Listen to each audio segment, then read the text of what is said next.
All right, welcome back. Fade to Black. I'm your host, Jimmy Church. I want to dedicate this show to my friend Bill Journey. Bill passed away April 24th here in Los Angeles at Cedars-Sinai Hospital from a heart attack. And I just want to say this about Bill, and I really hope he's listening right now. That a very, which seems like a lifetime ago, 10 years ago, longer, before we started Game Changer Network, Bill and I worked together at a company here in Burbank, and we became friends. He was a voiceover artist, a very good one, and a coach, a voiceover coach. And we would sit and listen to talk radio and voiceover artists and talk about the voice and radio. It just seemed like forever. And I told him what I was going to do and that I had these plans and going to school and broadcast and he stood by me, the whole way through it all. And after we launched the network, and I spent time. I drove out to his house in Riverside where he had a studio, and got some coaching from him, and we just became really good friends and stayed friends over the years. And he's just a very, very gifted guy, and he was the movie trailer guy. Did lots of movie trailers. He's that guy. She's back, right? That was Bill. He had an amazing technique and voice. Well, anyway, he just came to his end with his life here on Earth, and it was very, very sudden. Took us all by surprise, and all day today, Rita and I just stunned, absolutely stunned. And one of the things now, it's looking back, you just don't, because these things are so unexpected, that Rita said to me today, she goes, he did voiceover stuff for us, right? And the answer to that was no, but we were going to, right?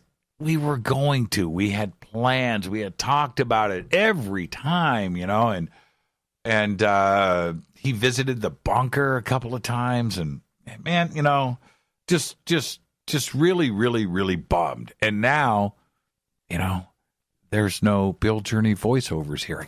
I can't believe it. Well, anyway, Bill, this show is dedicated to you, and you really, really stood by Rita and I, and you knew that we were taking big chances when we launched the network 10 years ago, and you thought it was the right thing to do. And you encouraged us, and so sad that I have to dedicate this show to you. So rest in peace, Bill Journey. All right, let's do this. Do this for Bill. The show must go on. The show must go on. She's back, and she's pissed off. He had those pipes, man. He was the real deal. Let's go straight to the phones. Hi, you're live on Fade to Black. Who's calling? Hi, Jimmy. This is Kevin from West Virginia. Hey, Kevin from West Virginia. How are you tonight, man? Oh, not too bad. I had planned on doing this Thursday, but since Fader Night was moved up to tonight, Tuesday, yep, this is my little thing on Primer. Oh, yeah. Okay. So I want to hear every word of it. So you watched it, and I'm just gonna hand the keys to the car over to you. What'd you think? Like you said earlier, don't really pay attention to the time machine. There were several different versions of it. Of course, it seemed to get bigger. The dialogue was very technical, like you said before. I caught a lot of it, and some of it, kind of went over the head.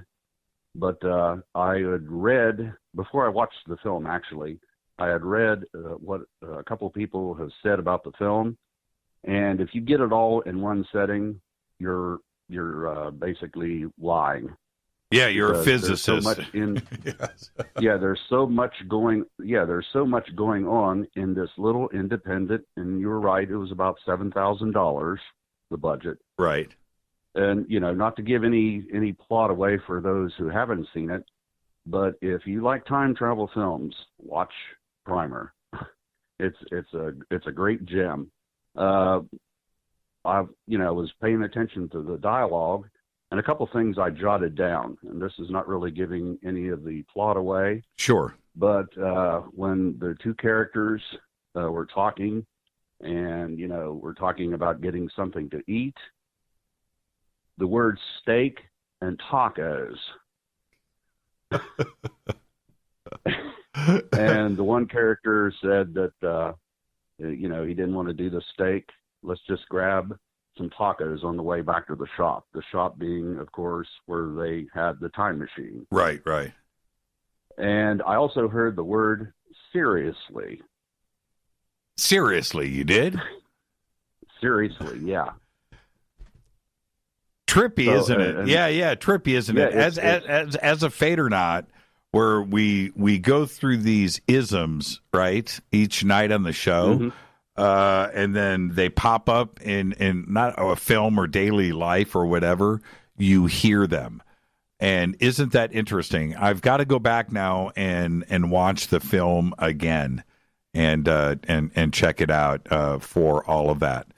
You bring up, I want you to finish your review, but you bring up a really, really, really good point, which is this. The $7,000 budget on this film, if somebody doesn't watch the film because they find out about that, that is a really, really bad situation.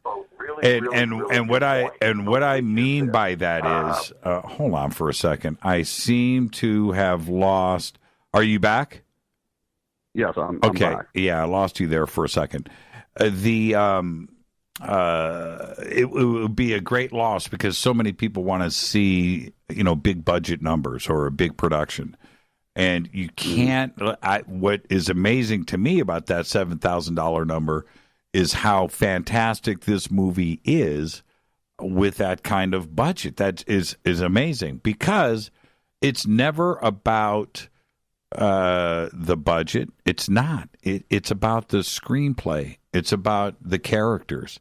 That's what it's about. If you have if you have something that is shot outdoors, look at the movie like Stand By Me, right? Mm-hmm. A bunch of kids just talking. Right? That's all the movie is. There is, that's it. Where it's about the dialogue. And if you think about that, that's the way you need to approach this movie. Now, what did you think about, what are your comments on all of the time travel vernacular, right? All of the terms, all of the ideas and theories and paradoxes and everything else that we associate with time travel. Yeah, what did you think about its representation in Primer? Very well, and it also I had the impression the more you do the time travel, the more things get mixed up, messed up, and I don't want to, like I said, I don't want to give away the ending, but the ending just kind of like wow. Yeah, I know.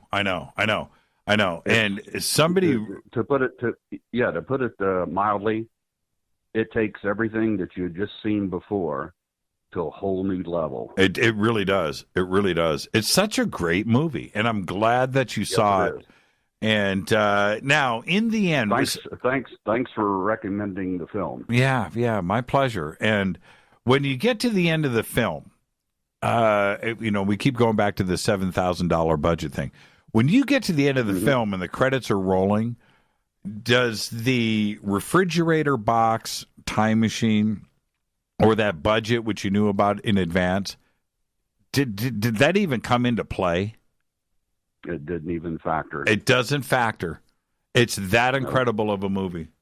Kevin, thank you so much, man. And I can't wait. The Fadernauts love you, and everybody that's listening to this right now, the distributor for Primer is going to go, wow, these numbers really shot up this week. Right? Yes, great film. Yeah, it's a great film. It's a great film. I highly recommend it.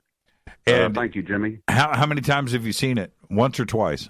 I've seen it twice. Twice. And I plan on seeing it several times. You have to. Yeah, that's exactly my point. The second time through. Each time you watch it, you're going to pick up something else.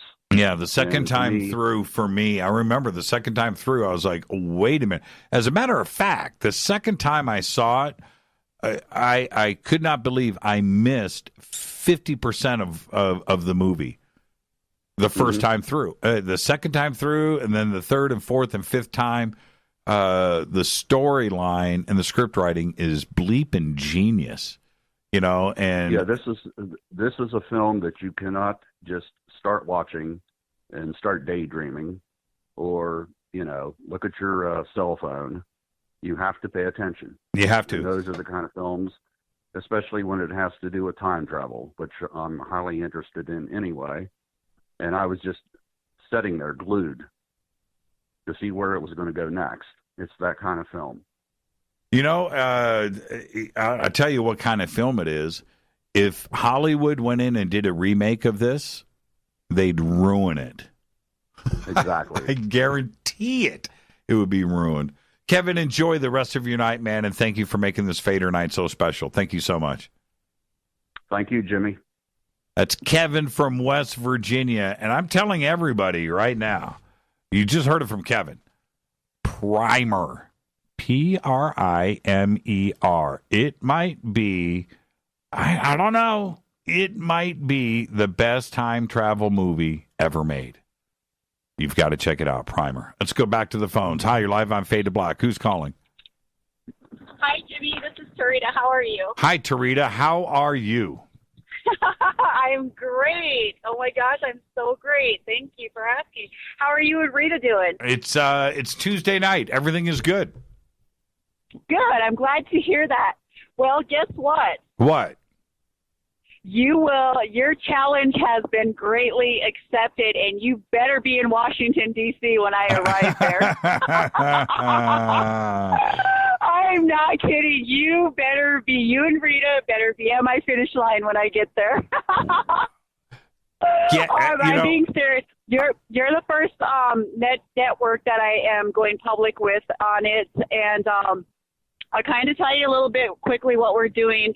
I will be arriving in Rapid on Friday, and I have made it from Spearfish to Rapid, so now that I made it into the city and I kind of woke up the city a little bit about what I was doing, I got a bunch of people jumped on board with me, and what we're going to do is we're going to take a convoy of us, and we're going to walk all the way to D.C., and we're going to I'm going to take like a Native American drum group and spiritual leaders with me, and just people to help us network along the way. We're setting up a website, and we're going to get sponsors to sponsor us to get us out there, and we'll stop off and do ceremonies at the reservations along the way and meet with spiritual leaders, and then we'll camp out and then get back on the road and walk through. And we give ourselves about 8 to 10 days of walking, 12 to 14 hours a day, and we'll have like 12 walkers with us. We're all walking like 4 hours, whatever, and then somebody else will jump in, walk or run, whatever, and then we'll just do that for 12 to 14 hours and then stop and rest and then do a ceremony in the morning and take off again and just go until we get there. And I'm working with an organization and a group that has been involved in a walk before, not a walk, but a horse ride, and they went from Denver to the White House, but on horses and stuff like that. And it wasn't for humanity. It was for like to raise money for a cause or whatever they were doing, but they've done it before. And so they're pretty educated in what we need to do to get geared up and ready. We plan on leaving June 7th and giving us 2 weeks to get out there. And so we're going to get sponsors and raise money to get us going so that we can get T-shirts for all those that sponsor us. And we'll show everything on our webpage, what we're doing, how much money's coming in, where we're spending it at, and make everything legit and get out to Washington. And we'll meet with the BIA office, the BIA people and the Native American people that are in the government out there and have them set up some teepees for us and feed us and have a kind of a celebration once we get there. Wow. I'm going to knock on the White House. Yes, you see what you did? You started this. Wow, that's incredible. Now, did you say June 7th? That's in 5 weeks. Yes, we will be ready to go. I mean, that'll give us enough time to raise money to go. We need at least probably, 10,000 to get us out of here, and I think we're taking like 6 cars with us, and then I'm going to try to see if I can get somebody to sponsor an RV so that the elders that are the spiritual leaders that are traveling with us can rest and I can rest. Right. But like I will always be on the front line because it's something that I started from Spearfish, and they're going to support me and walk with me and get me out to Washington so that I have people switching me out. But the main thing is to raise awareness that we're all guilty of putting negative energy on this planet by walking on it and sabotaging ourselves. So therefore we're sabotaging the planet. So the thing that I make in awareness is that this is our star. This belongs to Star Nation. We are a part of that. This is our planet. And just walk and clear your own energy, clear it with yourself, forgive those that wronged you, forgive yourself for wronging yourself and others, and create good frequency, loving frequency on this planet so that we're all rising to another frequency, a higher vibration, so that when Star Nation starts coming down here and making things known and we're switching into a different timeline, things will start changing and shifting a little bit, the weather patterns, whatever. People won't know what shocked them, but that way when stuff starts getting known, nobody's not really freaked out or scared, or and to help raise awareness with Donald Trump. And I told my Native, I might be the only Native person that likes Donald Trump, but it may be me that softens up the Native American my community by saying, I told them at this meeting, I said, we cannot be judging him because he's got a lot on his plate. Every president that comes in, we're going to find something wrong with them. Who are we to be judging him and what he's doing? He has not taken our money. He's given them his salary to the retired vets. I go, we need to start doing stuff in our own community before we start picking bones with him. When I go there, I will, hopefully he'll come out and shake my hand because I'm all about getting on his team and getting our people on awareness that we've got to stay American made and Inc., and we've got to use our own resources, and we've got to quit blaming and, playing all these politicians against each other, because then we're creating that negative frequency. And that's what I'm walking for. I'm walking for everybody I don't even know that's doing good and the ones that are struggling. And so that's what my walk is going to do, is to shock the planet and bring, as we pass through the major cities, the guy that has been involved in these walks and organized them, his uncle's a very powerful leader, very powerful. I mean, our governor, our mayor, our sheriffs and stuff, the chief of the sheriff's department in Rapid City, they've all gone into ceremony with him. That's how big he's respected. But what we'll do is when we'll get media, as soon as we pass through those major cities and those tight areas, we'll get on the media and ask anybody in those cities and communities that want to bring good to their cities and their communities and their families and their friends, come out there and walk with us and get us through there.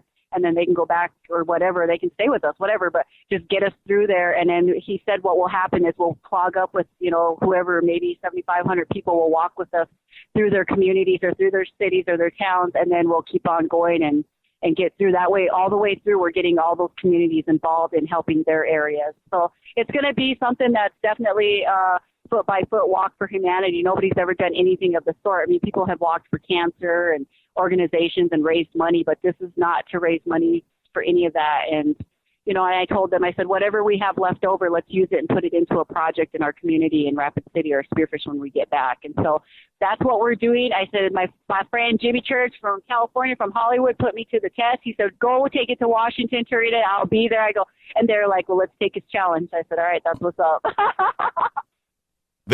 Be careful what you wish for, Jimmy. And I think this is fantastic. And now 2 weeks, that seems very quick. Well, we kind of mapped it out. If we can stay on foot. See, I was clearing about 14 miles in about 4.5, 5 hours by myself, and that was just walking. So we figured if we could get people to just walk or run it and we can be out there for 12 hours, we should be able to clear. We're thinking maybe we want to try to clear like close to 200 miles a day if we can walk maybe, or we just don't know. We don't know who all can walk with us. I mean, if somebody wants to go ahead of us, that's fine. We're just going to keep on going. We're not going to stop it until we want to walk 14 hours a day. And 14 hours a day with walkers and runners, then we should be able to clear some mileage on that. We're thinking literally about 8 to 10 walking days of 12 to 14 hours a day.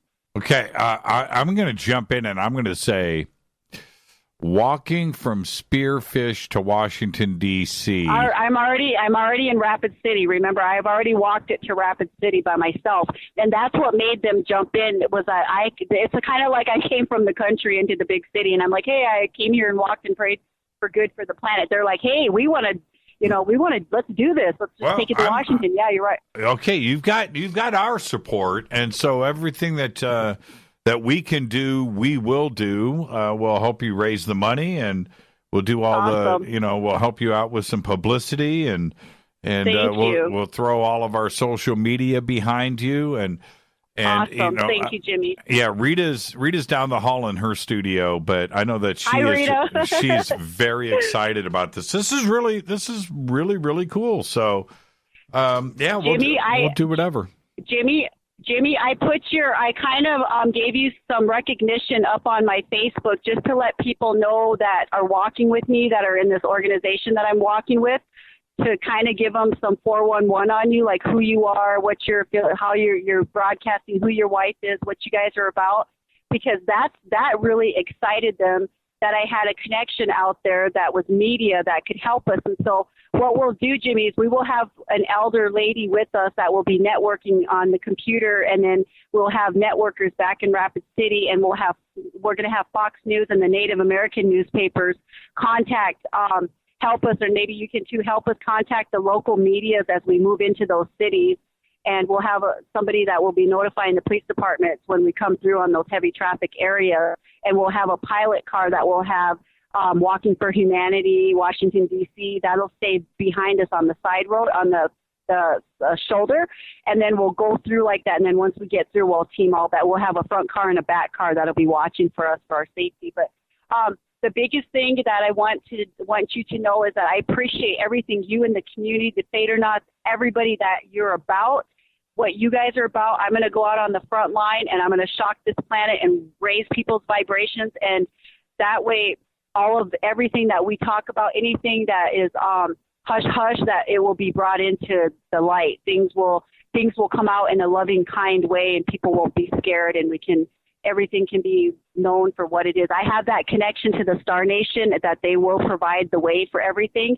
And that's what they want me to do, is just to go out there and walk. And Jimmy's the networking broadcast. I told you, Jimmy, I always told you, I said, you're who they want me to go through. And I can't explain to people. If you don't know about what I know, then go research it. And if you're going to question me, go research it, because these are my own personal experience and communications that I have with the Star Nation. And I don't discredit them. I am very loyal and respectful to them, because they make things happen. And that's what's going to happen, Jimmy, is my parents told me, when you get home from Washington, Trudy, your life is not going to be the same. You're going to have so many people wanting you to endorse things and be a part of their humanity, anything, and speak for them and put your name on stuff. I said, it's okay, whatever, as long as it's bringing awareness to the planet. But definitely Jimmy Church is going to get recognition, because he's the one that's to take it to Washington. And I was giggling at first, thinking, yeah, right, I'm not going to walk all the way. And then when I got to Rapid City and I met with this organization, they said, let's go. Let's take his challenge. Let's take it to Washington. So that's what's up. Right on, Tarita. Very exciting news. Very exciting news. Thank you. And let's make it happen. Let's make it happen. We will. I will stay in contact with you, and I will post on Twitter. And since we're friends on Facebook now, anything I do, if you and Rita, I will post stuff on there. Just like it or heart it, so that I know that you've seen it. You know what I mean? Because I'm so busy just keeping my wits about what I got to do. There's a lot of stuff we have to prepare in the next 4 weeks to get this off the road and going. We already said we're leaving, rain or sunshine. We got $500 in our pocket. We don't care. We're leaving. We're going. It'll be provided as we go. There you go. Tarita's walking to Washington, D.C. Thank you, Tarita. Have a great night. You're welcome. Thank you. All right. I love you guys. Have a good night, everybody. Bye. Right back at you. Wow, that's amazing. That's amazing. That's cool. June 7th, the trek starts all the way to Washington, D.C. treat is amazing. Have you seen the pictures of baby Martin? You remember when he was born wearing the fade to black baby onesie? Remember that? Look at him now, grown up. Go check it out right now on Twitter. I'll be right back. It's Fade to Black Fader Night, 747-228-2051. More of your phone calls are next. Stay with me. You're listening to a preview of Fade to Black. To get the full episode, go to jimmychurchradio.com and get our podcast. Click on the podcast banner or sign up in the membership area for downloadable MP3s. Everything commercial free. Welcome back, Fade to Black Fader Night. It's not Thursday night. Tonight is Tuesday, but we've got Fader Night going on tonight. Open lines all night long.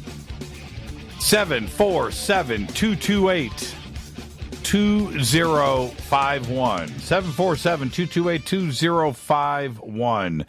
And I want everybody to go over to Twitter really quick before I go back to the phones. And check out the pictures. Today was Mate Meyer's birthday.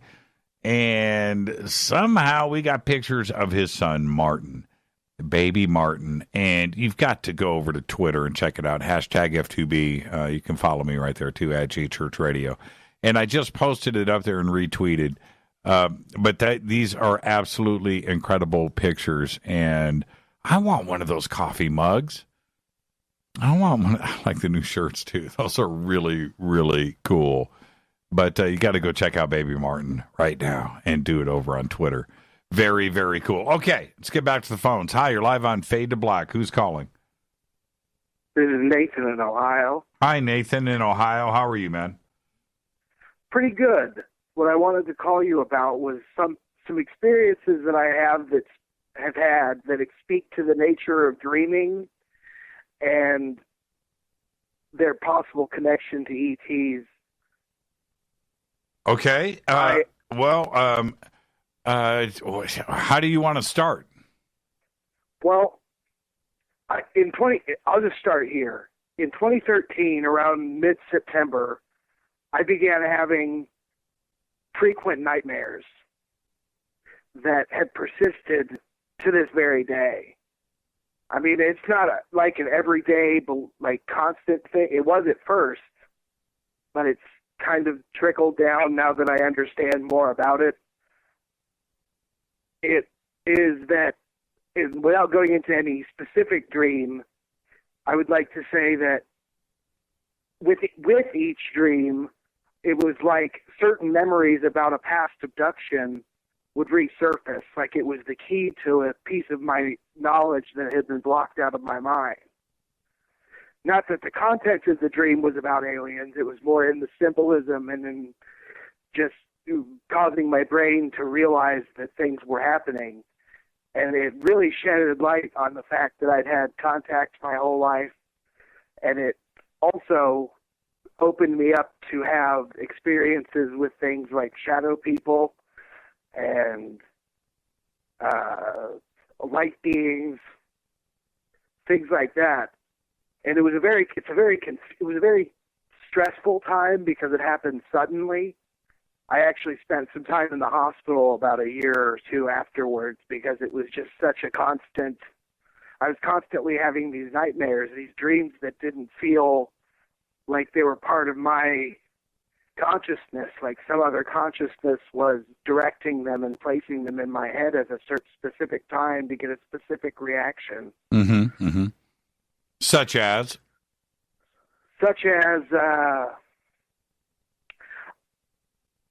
me and my mom are taking a drive through a field in a dream, and 3 UFOs land, and these beings get out, and they look like the Easter Island heads, but they're made out of crystal. Continue, Nathan. And I basically just remember that one of them came up to me and was speaking about, basically what he said was Happy Halloween. And then I woke up, and now I know this was a dream, but it was happening with such frequency, and this was such a reoccurring topic in my dreams, that I started to put pieces of my own life together because of it. And as I've come to understand, like, say I have a dream, like, I've had dreams where the world is in a bad way, like things where nuclear weapons may have gone off, things like that. And then, like, first contact is after we've decimated ourselves, they come in and they kind of clean up the situation. And I have that kind of reoccurring dream a lot. What do you think ultimately is going on here, Nathan? I really believe that, especially when you read, because I've never done DMT or anything like that. I've done some mushrooms in my life, but I've never done DMT. But you hear about how people have experiences in other dimensions, and you hear about how ancient cultures, especially in South America, have, they probably would regard a lot of the entities that we talk about in ufology and probably would recognize a lot of them if we showed them to them, I would think. Just because I think consciousness is such a big part of how, first of all, how extraterrestrials are getting here. And I also think it's a big part of how, I mean, obviously it's a big part of how we process reality around us. I think dreams are just part of, if they're not just our brain and our soul and our consciousness trying to work itself out, then sometimes there's a place for some kind of intervention there.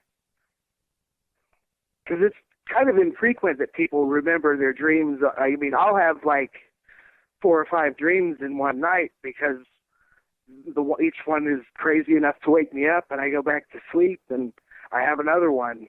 Right. Right. And it's been like this since 2013.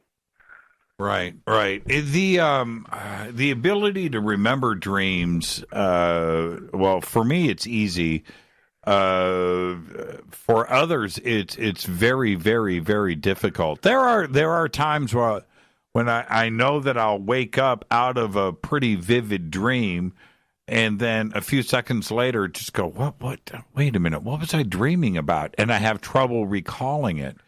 And that part does happen, but it's the majority, especially with me, the majority of the dreams I do remember, and I have no problem recalling each scene or dialogue or any problems visualizing it. But what I have a problem with is associating those dreams with my own life. Or how is there a connection? And I know that the connections are there. I have always, for the most part, looked at dreaming and sleep time as entertainment. You know, that it's fun for me and it's entertaining for me. I don't go into the heavy analysis part of it. There are certain dreams that I do have where I know if I broke it down, I have, where there is a tremendous amount of issues that I need to work through in my own life, and that is why I am having these dreams, because mentally and emotionally, these are things that I need to deal with from my past. And that stuff that that's the stuff that I keep to myself personally. I don't discuss it. I don't just discuss it with anybody. But the entertainment part of my dreaming, I'm not so sure what the connection is to real life. And the other part, because when I do dream occasionally about UFOs or Egypt or things, in large part, those dreams, I think, occur because of the movie I watched that night, right? Or something that I fell asleep to, and that is affecting what I am dreaming about, not necessarily an ET contact. But that's me. That's my own personal experiences. Now, others out there like yourself that are going through something much deeper and much more significant, that's something that we've got to try and figure out. And that's why I'm asking you, what is the significance of it? Is this part of what is going on while you are sleeping that you don't know about? That's something that's going on externally? Is it that? I know for a fact that I've been in the process of having these dreams, woken up in a paralysis state, and had shadow people in my room. Right. Like they are the being that's causing me to have this dream. Very frequently, I feel like things like that are slightly vampiric, and they might possibly take somebody like me who has, let's just call it, something close to lucid dreaming. Mm-hmm. I'm trying to get the hang of how to move around in my dreams, but it's a slow-going process. Right, but, right. But I've woken up to have shadow people that I've had to react to because they show up. But then I have memories that these dreams helped me see. Basically through deja vu, because they were dreams that I'd had before at some point too. So it's a pretty complex thing. It's just been part of my life for so long now. Right. Do you know what you're going to dream about before you go to bed? No, not at all. Not at all. I really don't. I've even experimented with not listening to Fade to Black for a while, or not listening to Coast to Coast for a while. I've also experimented with I don't really watch much television. I take in the internet, but I'm not on social media. I'm a good target for aliens because I'm not very connected. Yeah. Very interesting. Have you? I don't know if I've asked you this before, but have you ever tried to communicate with these beings or these entities? Have you spoken to them? I wouldn't say I've spoken to them, but I've definitely had interactions that I've initiated.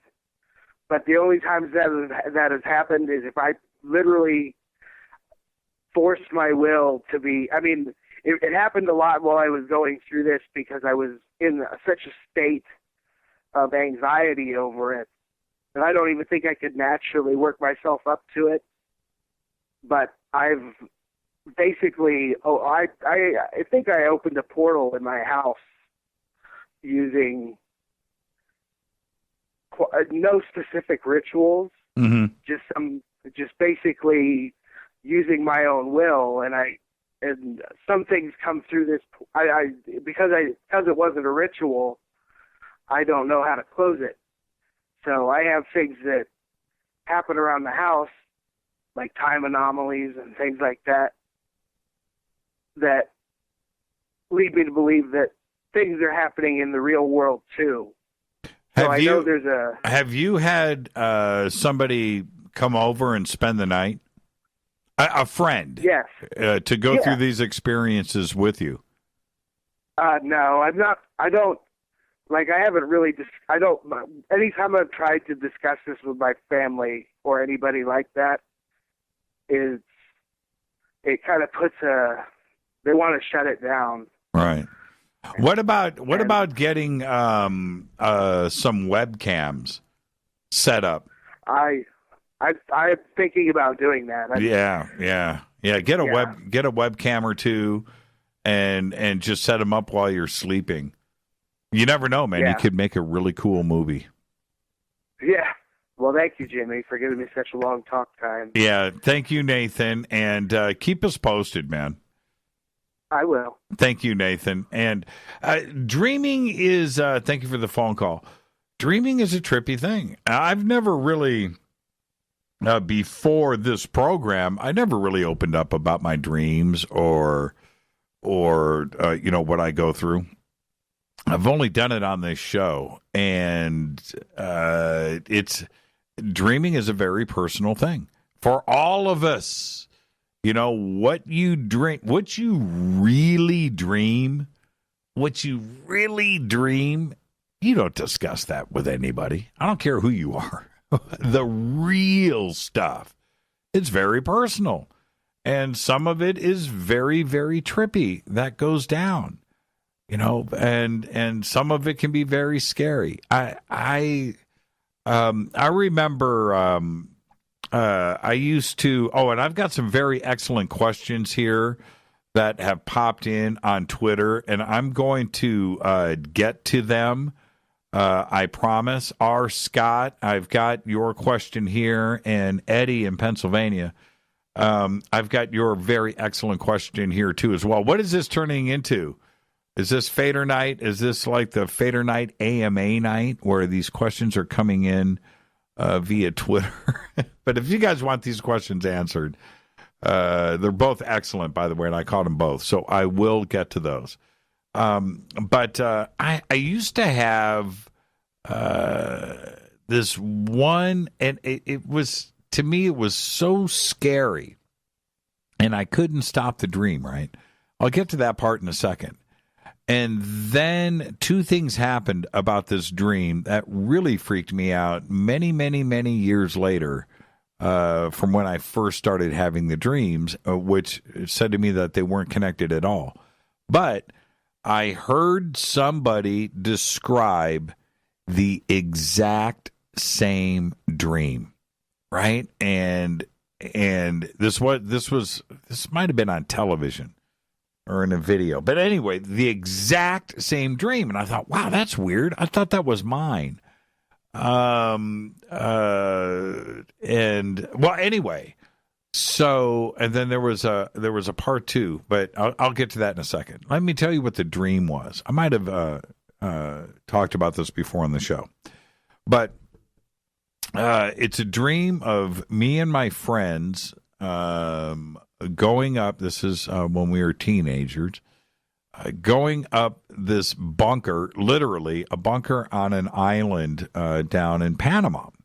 And it was a military installation that was closed down, but the bunkers inside of this hill on this island were all still there, all the offices and these long, complex hallways and stuff.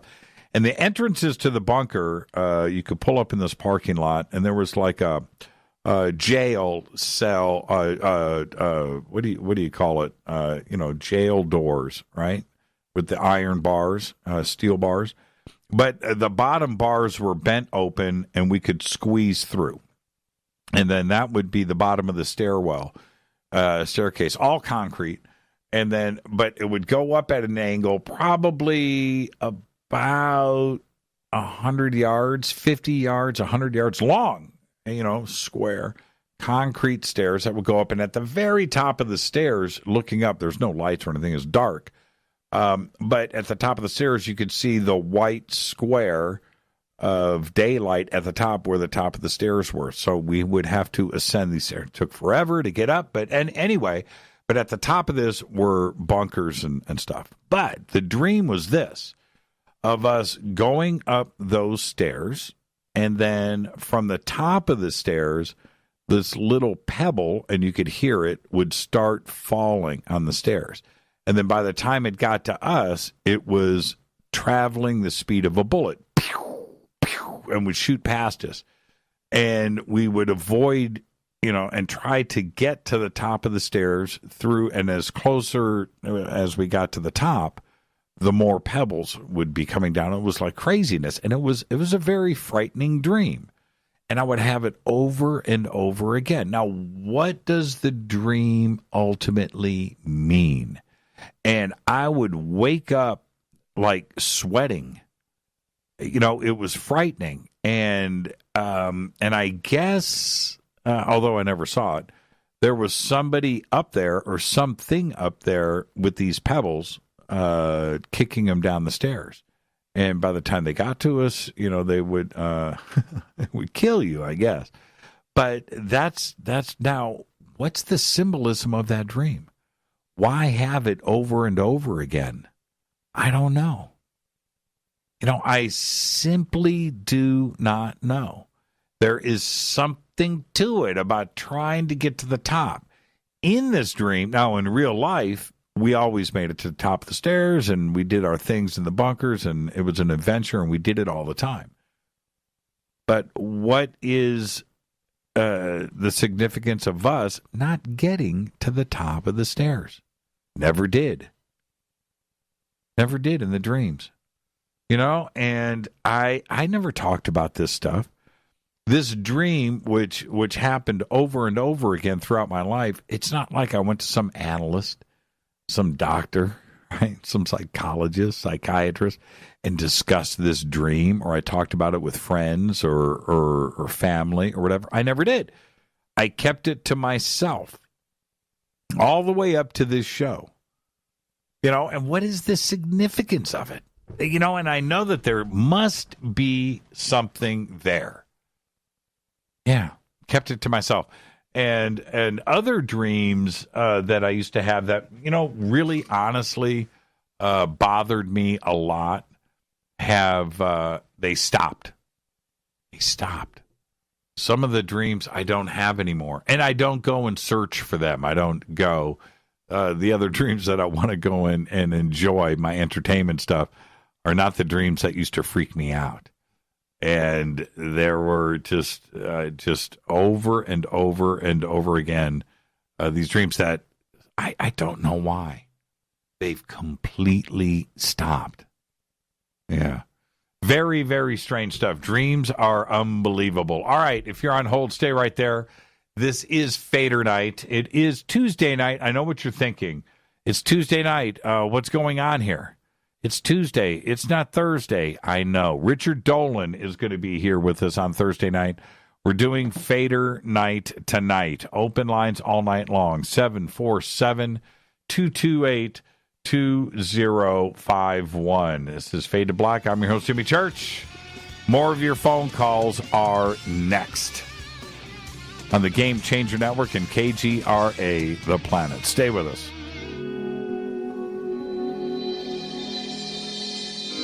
You have just listened to a full hour free preview of Fade to Black. To get the full show, all archives, just go to our podcast section at jimmychurchradio.com. You can also sign up to be a Fadernaut in our membership area, where we have downloadable MP3s. Go to jimmychurchradio.com. Go Bagley Tappy.